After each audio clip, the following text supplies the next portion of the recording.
If one building best symbolizes the gore, glory, and genius of the Romans, it is the Colosseum.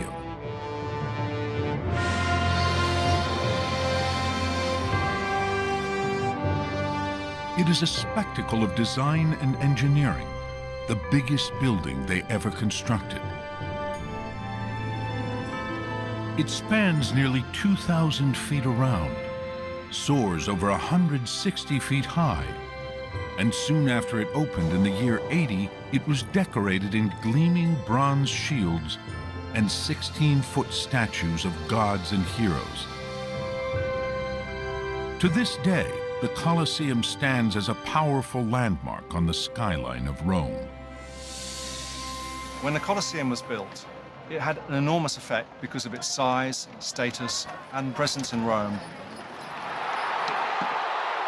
The echo of its 50,000 spectators cheering bloody theatrics continues to haunt imaginations. Gladiators fighting to the death, mass crucifixions, elaborate animal hunts.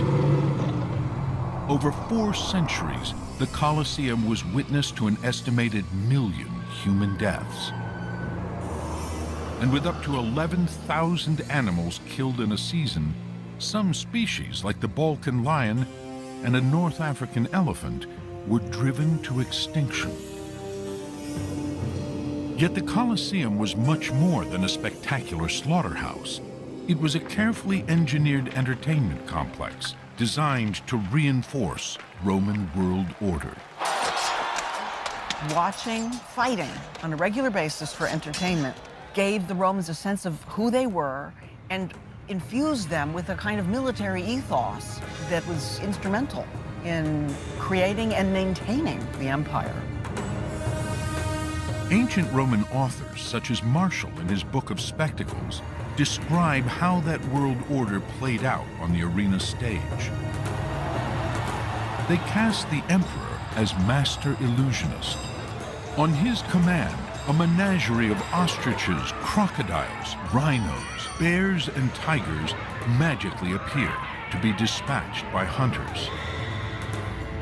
A condemned criminal is dressed in wings and catapulted across the arena to play out a Greek myth. And fantastical sea battles take place, where thousands of prisoners of war are either slaughtered or drowned. Can these astonishing accounts of elaborate executions be true? Or has the boundary between history and myth been blurred over time?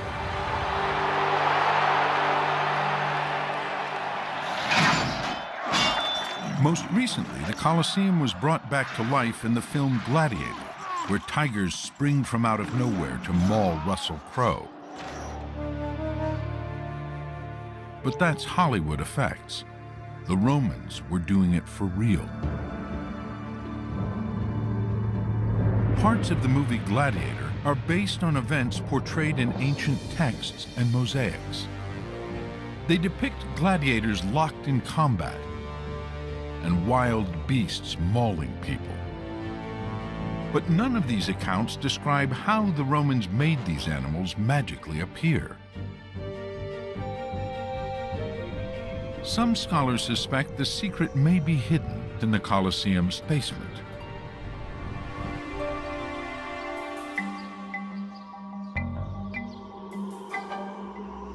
The Hypogeum, the Greek word for underground, is a maze of corridors and collapsed walls.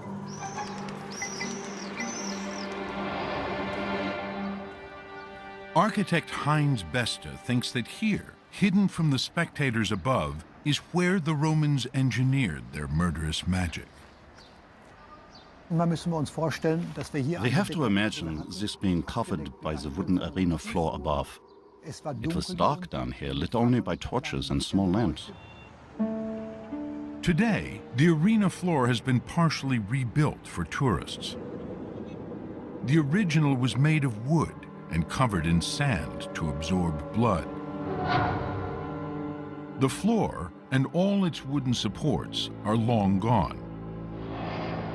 But etched into the walls of the Hypogeum, Besta finds deep cuts and grooves. To decipher these fossil-like remains, he drew every stone on every wall. After more than 2 years, he began to make sense of the mysterious markings.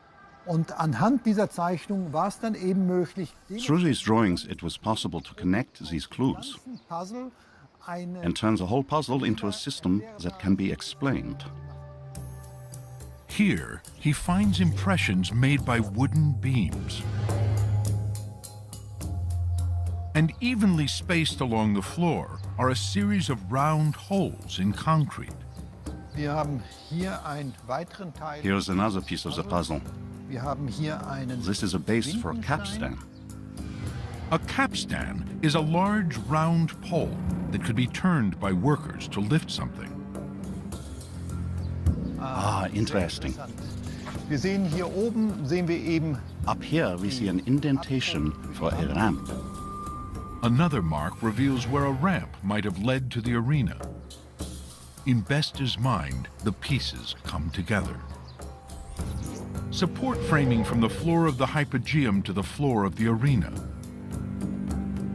Halfway up, a horizontal beam for workers to stand on.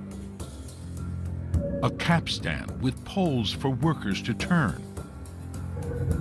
A channel where a cage could fit.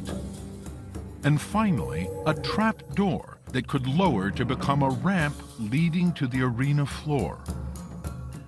Together, they form what could be a device to lift and release animals. Ich glaube, mit dem Nachweis. I believe, given the evidence, there must have been an ancient lift system here. Throughout the hypogeum, Besta finds evidence of ancient backstage machinery, a total of 28 lifts. Has Heinz Besta discovered the secret to how the Romans made wild animals magically appear in the arena? To find out, he wants to construct a lift and trap door system, install it right here in the Colosseum, and raise an animal into the most famous amphitheater on Earth.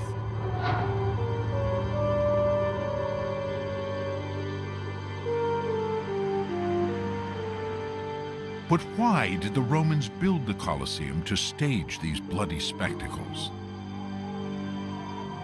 Part of the answer is hiding in plain sight. For years, a cast-aside stone was used as a place for visitors to rest, its importance completely unnoticed.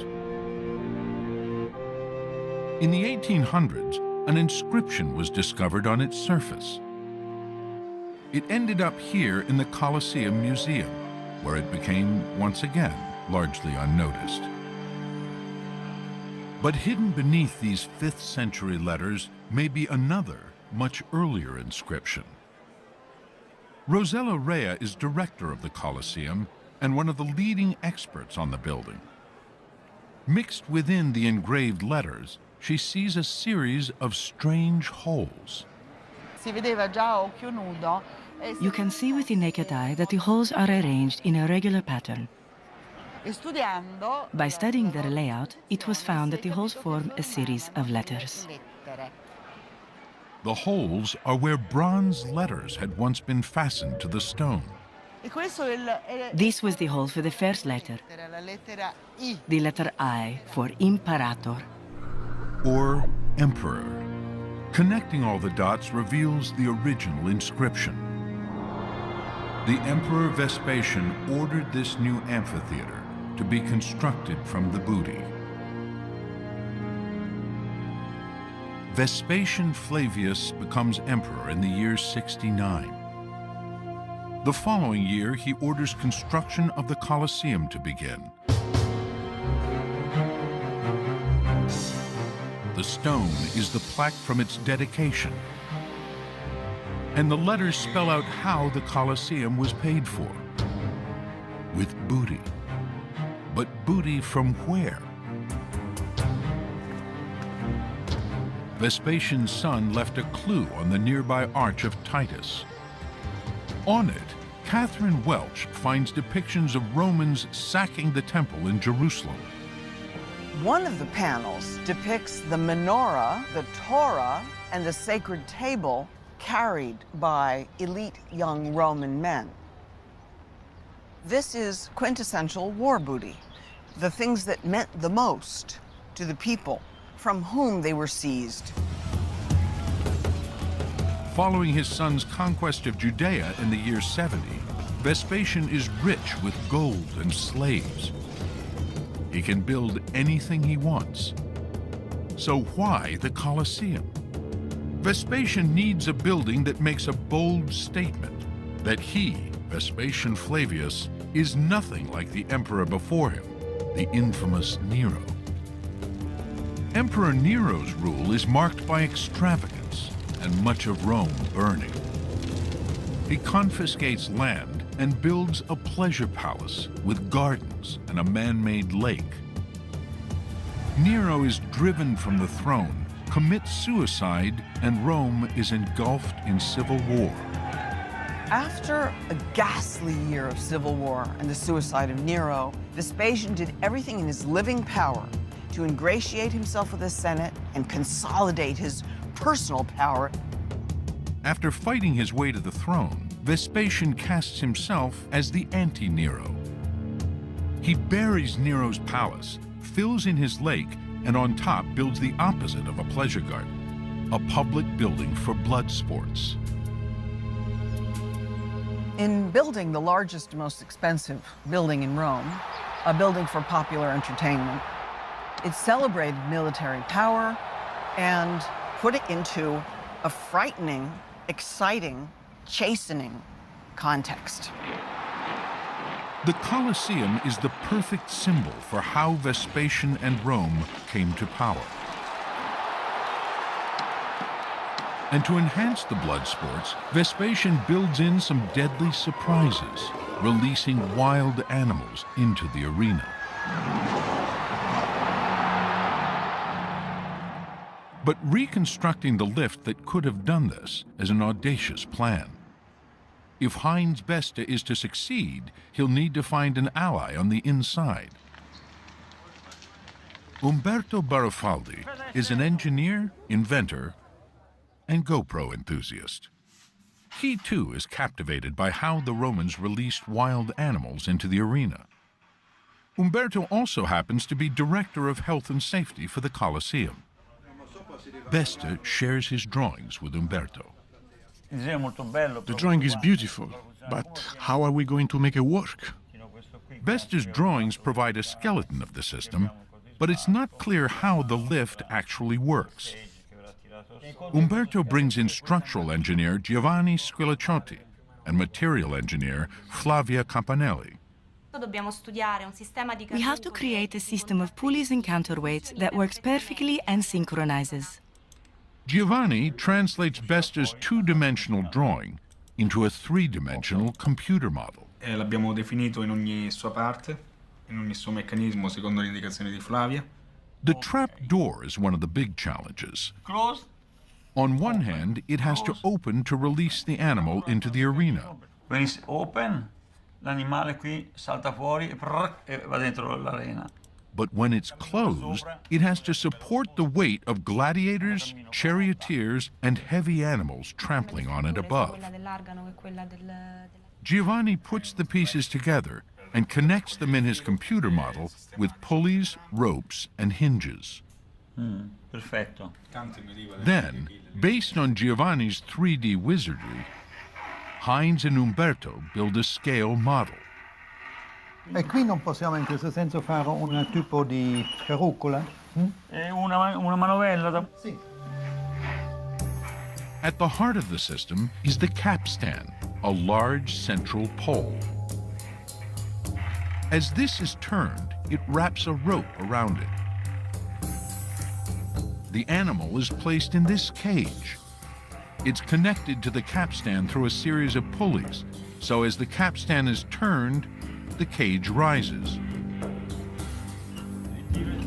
Two large hinged arms support the trap door when it's closed, and then swing down to open it. As the cage rises, the door automatically opens, releasing the animal onto the ramp. The model is essential to experimental work of any kind, because it is the model that allows you to understand all the mechanics. And building the lift and trap door system will provide a window into a uniquely Roman pastime in a uniquely Roman building, the amphitheater.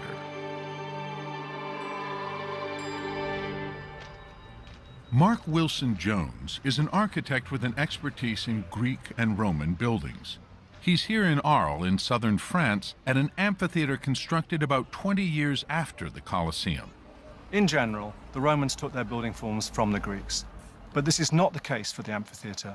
The amphitheater was a definite Roman invention, and they created it for the special circumstances of gladiatorial fights. Amphi means double in Greek, and amphitheater translates as double theater. But if a Greek theater were just doubled, it would be round. The Roman amphitheater is actually a stretched circle, or an oval. Wilson Jones believes the Romans' innovation of the oval shape may be a direct result of the building's function, a place for gladiator combat. Most buildings are rectangular, and that's a bad thing because you can get action stuck in the corner. If a gladiator gets stuck in a corner, he gets killed quickly. The oval shape helps prolong the action for maximum entertainment value. So this shape has a dynamic quality. No corners, everything's smooth, so the action can move around. And I think that really helps it maintain its excitement. An amphitheater for gladiator combat is uniquely Roman in form and function. Exactly the symbol Emperor Vespasian needs to project his power and inspire Roman pride.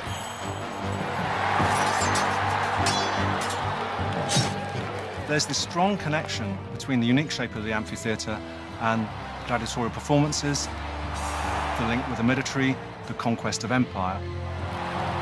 The great crowds, the 50,000 that came together in the Colosseum, were celebrating all of that. It's really a sort of great day out to feel a Roman citizen and feel at the center of the world.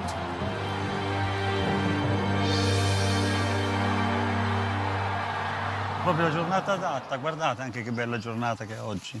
In a forest northeast of Rome, Umberto is in search of the perfect tree for making the lift. The tree will be used for one of the key parts of the lift, the capstan. Ecco, questo è il nostro albero. To fell the tree, the team uses the same tools as the ancient Romans: the axe, the two-man saw, and a wedge. Carmelo Malacrino, an expert on ancient Roman building, knows what tools to use from images on the Trajan column, erected just 30 years after the opening of the Colosseum. This column shows a fantastic series of tree cutting. It depicts the deforestation process for constructing new roads and the creation of campsites as part of a military campaign. After an hour of chopping and sawing, the tree comes crashing down.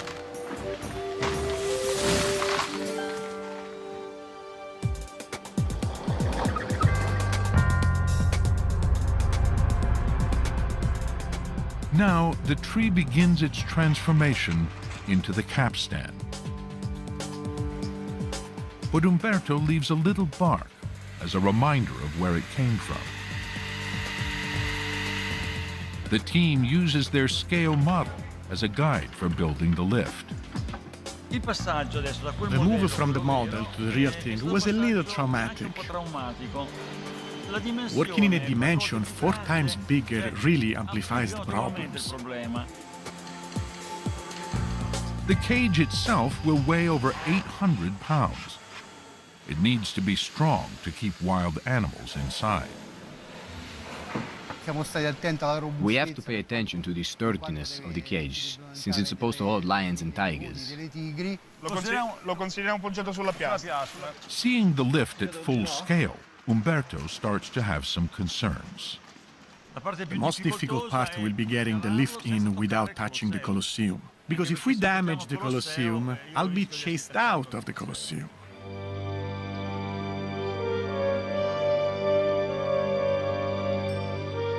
Today, the Colosseum is a majestic ruin. Over the centuries, everything of value was stripped from its walls. But coins minted for its opening and carvings on tombs show how the Colosseum was likely decorated. In its arches stood 160 bronze statues, 16 feet tall, representing gods and heroes the Romans borrow from the Greek pantheon. At its top layer were gleaming bronze discs, symbolizing captured shields. Finally, framing the arches were columns of various architectural orders. Greek capitals on the upper three layers, but on the street level are Roman capitals. Vespasian is giving the people, the plebs Romana, exactly what they want. Greek orders, Greek statues, but all with a Roman twist and pressed into the service of the conquering Roman state.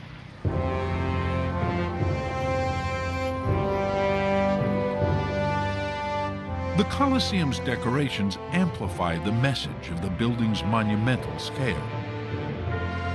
We Romans love Greek art and culture, but we have surpassed them. Rome is the new superpower.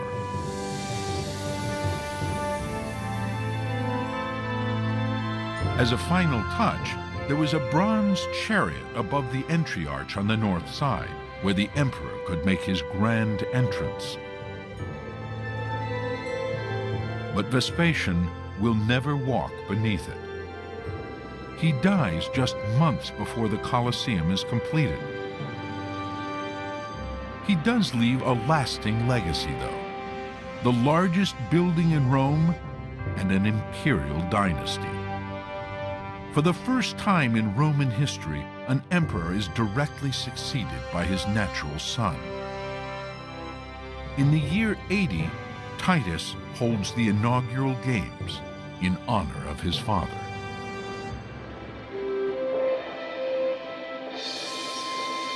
Roman author Martial, in his Liber Spectaculorum, the Book of Spectacles, describes the inaugural games.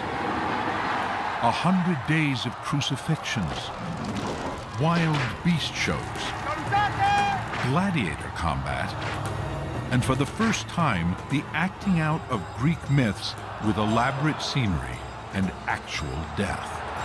What happened with the inauguration of the Colosseum is that these Greek mythological executions entered the arena repertoire, except in the theater they were bloodless. They were just actors. In the amphitheater, they were condemned criminals who were forced to dress up as Greek mythological characters and killed in the Colosseum. The Romans would reenact well-known Greek myths, such as Icarus flying too close to the sun and falling to earth. But in the Colosseum, there was a gruesome twist. The criminal playing Icarus would be catapulted across the arena to his death. This is not a myth, it's real. Martial goes on to describe a mass execution so cruelly choreographed it surpasses even Roman standards. Naumachii, mock sea battles, where ships are sunk with hundreds of prisoners on board. What astonishes Martial is not the mass murder by drowning, but rather how it was pulled off.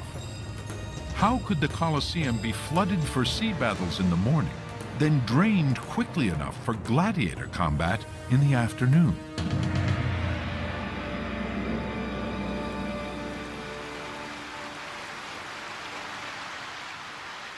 The Romans were masters of moving water. A network of 11 aqueducts carried clean water to Rome from mountain springs, some over 50 miles away. The aqueducts provide the means to get water into the Colosseum. And new discoveries are revealing a system to get water out.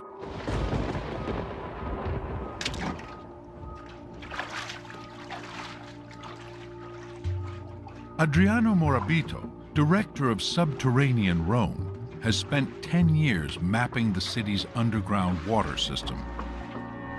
One day, while surveying for a new metro line, he took an unexpected turn.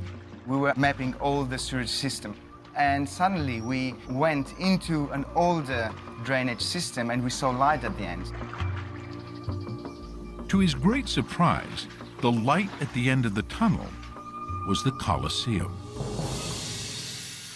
Morabito had stumbled into an ancient drain or collector. This is the only collector still working today. In ancient times, we had all 4 collectors getting rid of the water out of the monument. Beneath the arena, Morabito finds evidence of 4 drains that emptied water from the Colosseum. And climbing to the top of the hypogeum, Morabito finds 40 channels that may have fed water in. Some archaeologists speculate that this could have been used to flood the arena. Morabito believes the 40 input channels and 4 drains provide the plumbing to stage naval battles. To put his theory to the test, he investigates how much water the Romans would need to flood the arena. He finds 4 passageways leading into the hypogeum, wide enough to launch flat-bottom boats into the arena. When the arena was flooded, the water was coming in here, and then the boats were starting floating up to this level, because otherwise the water would have gone into other rooms. Morabito reasons the water could have been no higher than about 5 feet, or it would spill over into other areas of the Colosseum. Multiplying that depth by the area of the arena, he calculates with the floor removed, it can hold 1.25 million gallons of water, equal to about 2 Olympic swimming pools. But can the drains empty that much water fast enough to stage sea battles and gladiator fights all in one day, as author Marshall describes? One night, a thunderstorm puts Morabito's theory and the surviving drain to the test. The storm dumps 800,000 gallons of water into the Colosseum, filling the hypogeum halfway.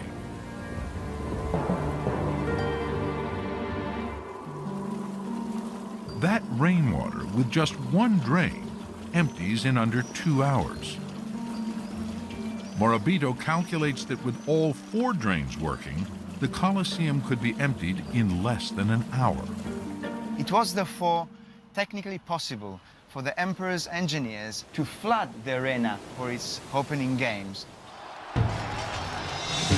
Morabito believes the Romans had the plumbing and enough water to stage mock sea battles in the Colosseum, just as the ancient texts claim.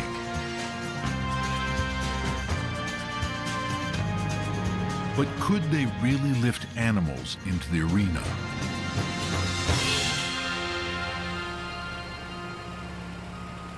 After months of constructing the lift and trap door system in the workshop outside of Rome, today the pieces finally arrive.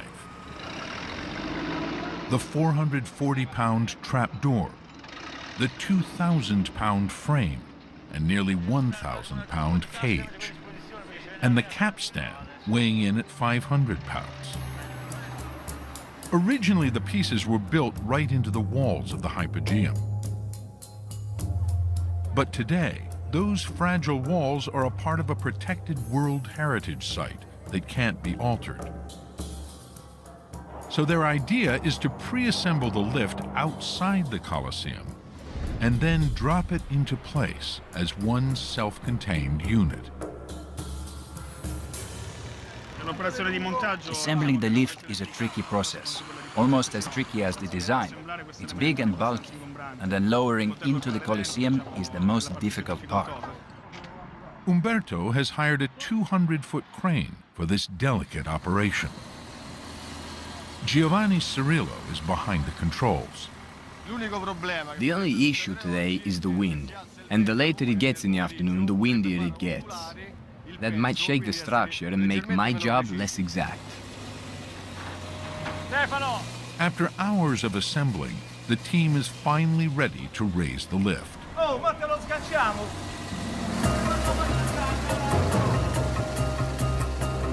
The crane hauls the machine to a standing position and then stops.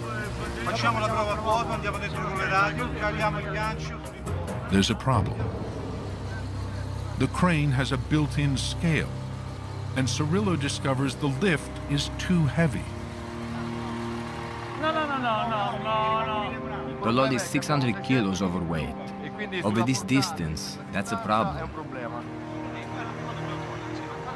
The crane has the power to raise the lift, but when its arm extends out over the Colosseum, too much weight could cause the crane to tip over. We don't know if we can get the lift inside. The main issue is the crane might topple over. The team does some quick math to try to save the project. According to our calculations, the cage weighs around 450 kilos. Once we take that away, the load will be lighter for the crane. They remove the cage, but they're still 150 kilos, or about 300 pounds, over. Umberto confers with Cirillo and takes a calculated risk. He greenlights the raising of the lift.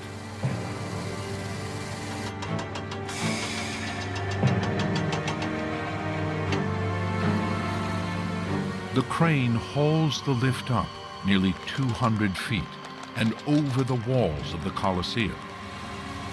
Umberto holds his breath as the crane's arm stretches out over the hypogeum. This shifts the crane's center of gravity. If the lift is still too heavy, the crane could topple over, crashing into the Colosseum and smashing the lift into the hypogeum. Attenzione! Chiudi, Gianni, chiudi. To make it even more challenging, Cirillo has to maneuver the lift without even being able to see it, guided only by radio contact.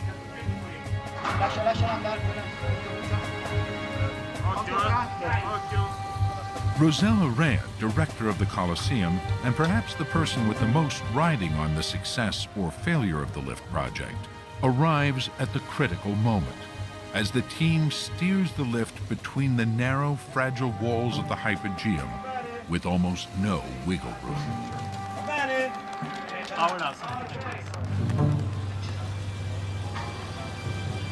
Chiudi, Gianni, chiudi. To everyone's immense relief, the lift slides in perfectly.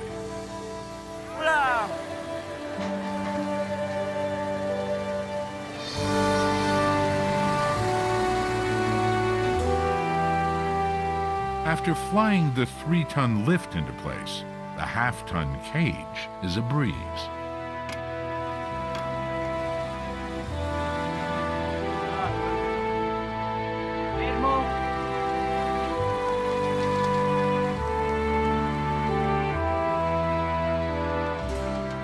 Nein, sicherlich. Also, das, was man. Well, when you look at it as a drawing, when you imagine it in your mind's eye, or when you write about it, that's one thing. But then to see it full scale and to really be able to touch it, that's a whole other thing.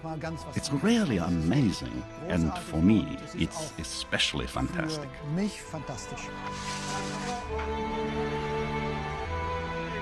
With the lift in place, the team pops the Prosecco, but they may be celebrating too soon. They still have to turn all these parts into a working machine.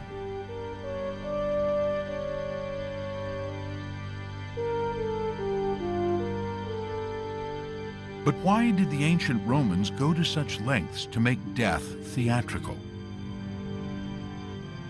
Some answers are coming from the victims themselves, or at least their bones. In 1993, Austrian archaeologists uncovered a cemetery in a Roman city in what is today Turkey.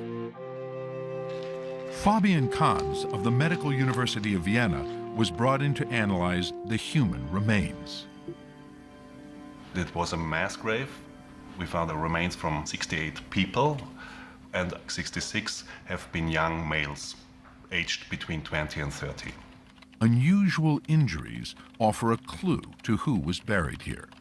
The distance is about 5 centimeters. These holes in the head, surely the cause of death, were almost certainly the result of a trident, a weapon unique to gladiator combat. The Roman author Suetonius describes 7 gladiator characters, each with different costumes and weapons. One of the most famous pairings is a secutor, equipped with a short sword, shield, and helmet, and a retiarius, the fisherman, who fought with a net and trident. From the forensic evidence, it's obvious who won this battle. It was the first known gladiator cemetery. We had in our hands for the first time remains of real gladiators. Among many of the gladiator bones, Kahns finds something even more remarkable: evidence of healing. What was surprising for us was the high number of well-healed injuries, which indicates there must be excellent health care for these gladiators. Ancient Roman texts offer a clue to one possible treatment: a special potion made from ash. And this might have been leaving traces in the bones. To find out if there's any truth to this gladiator potion, Kahns grinds a bone sample into a powder and processes it into a liquid that he puts into an instrument called an emission spectrometer. Here, he sprays the liquid into an argon gas torch, where it burns with a distinctive flame. The color of the flame changes depending on the elements in the liquid, and therefore we can find out about the mineral composition of the bone. The flame turns from blue to a bright yellow, indicating that the gladiator bone has a high concentration of strontium. Strontium is a natural element with properties similar to calcium, a crucial mineral for building strong bones. It was mentioned in the historic texts that a kind of ash drink was substituted to the gladiators to remedy their pain after fighting. And this would perfectly fit to explain this high strontium content of the gladiators.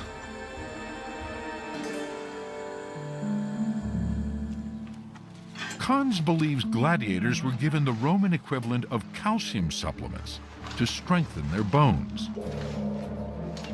But why go to this trouble to save gladiators? Although slaves, gladiators were trained in special fight schools. The remains of one, the Ludus Magnus, are right in the shadow of the Colosseum. The gladiators have been a big investment for the owner of the gladiator school, comparable to modern football or soccer teams. And they wanted to save their investment, and therefore they engaged the best available doctors at that time. It would have been extremely expensive if half the gladiators were killed at every event. To protect their investment, the Romans began to provide gladiators with medical care so they could live to fight another battle. And perhaps to compensate the audience for a reduction in the number of deaths, the emperor added entertainment value by ordering more elaborate stagecraft. Finiamo questi qui sopra perché così qui possono mettere l'intensitore qua sotto. Now, all the major parts of the lift are in place: the cage, capstan, and trapdoor. Now that it's in place, we have to make it work. The first task is installing all the missing pieces. They place wheels on the cage, handles on the capstan, and above the capstan, Umberto and Tullio install a spool for rope. We attach this rope here, and as it turns, the rope wraps around it and pulls the cage up.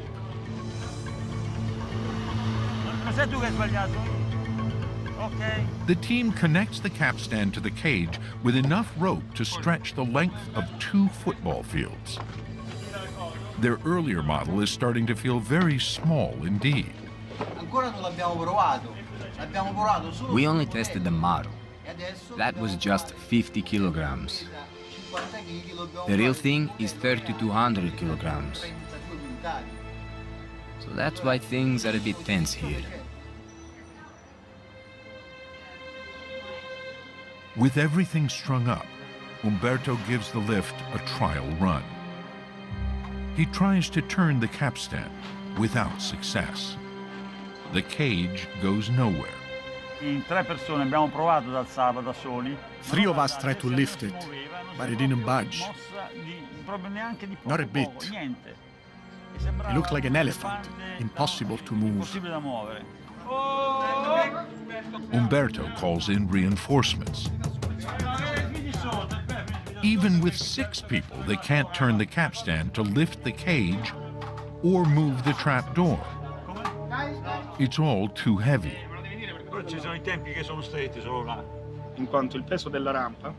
The ramp is very heavy, and the lever system we initially designed does not work. How did the ancient Romans manage to lift so much weight? We are facing the same challenges that the Romans had when they were originally making it. The size is the same, the mechanisms are the same, and the problem is just as big. Umberto searches for a solution in an unexpected place. Roman ships. Could the same mechanics that hoisted the heavy sails be used to lift the cage? Umberto's hard drives are filled with images he's collected of surviving pieces of Roman ships. Among them, he finds what may be the key to heavy lifting, a simple device that dates far back in antiquity, the pulley. The cage weighs 800 pounds. Adding a pulley splits the weight evenly between the 2 sides of the rope. Another pulley changes the direction of the force. It's easier to pull down than up. With 1 pulley attached to the cage, it feels half the weight, only 400 pounds. Attaching 2 pulleys on the cage makes it feel like only 200 pounds. The more pulleys you add, the more the weight is distributed between them, and the less force you need to lift the cage. The more I worked on this, the more I realized how great the Romans were and how small we are in comparison. Building the lift, I realized I was learning from them, learning directly from the ancient Romans. The team adds pulleys to redistribute the weight of the cage and trapdoor.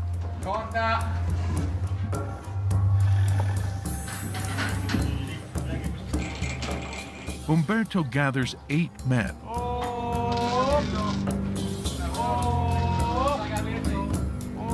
As they push the capstan, the rope glides through a network of 12 pulleys, and the cage lifts up off the ground.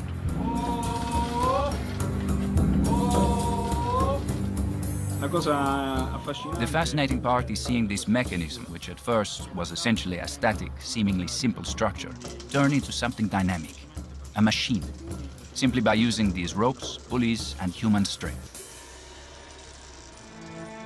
But can this machine perform the Colosseum's signature magic trick? To find out, the team wants to release an animal into the world's most famous amphitheater for the first time in 1,500 years. But which animal? According to legend, Romulus and Remus, the founders of Rome, were suckled by a wolf. So a wolf is the perfect animal to test the lift.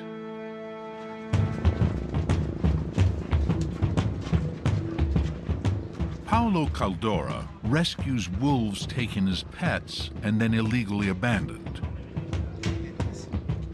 He leads a wolf through the labyrinth of the hypogeum.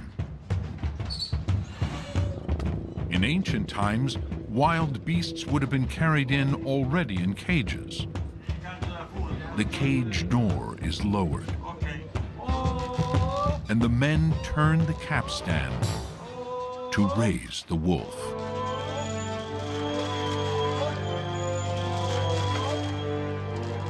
Every part is now working as a synchronized machine. The trapdoor is lowered.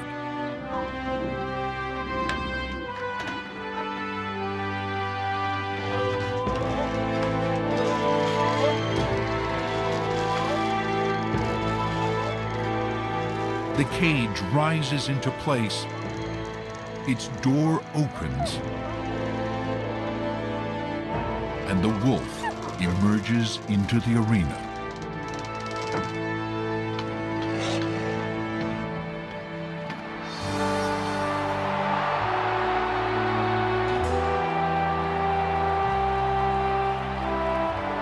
The days of wild beasts in the Colosseum as hunters or hunted are thankfully long gone, and the wolf runs safely to his rescuer.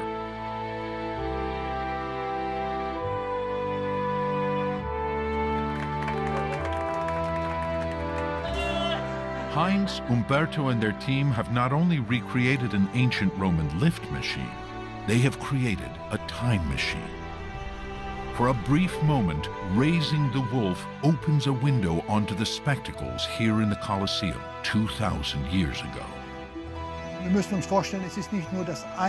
Imagine not just one lift here, but a whole row of them, one behind the other. The corridor was packed with lifts, which produced this spectacular action above.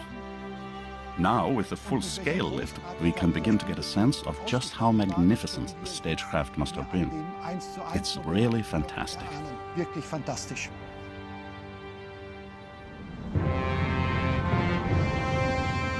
Each year, over 5 million tourists visit the Colosseum. They are awed by its size and horrified imagining the slaughter. How could a culture as advanced as Rome justify the spectacular bloodshed that took place here? Gladiatorial games and associated violent spectacles needed absolutely no justification.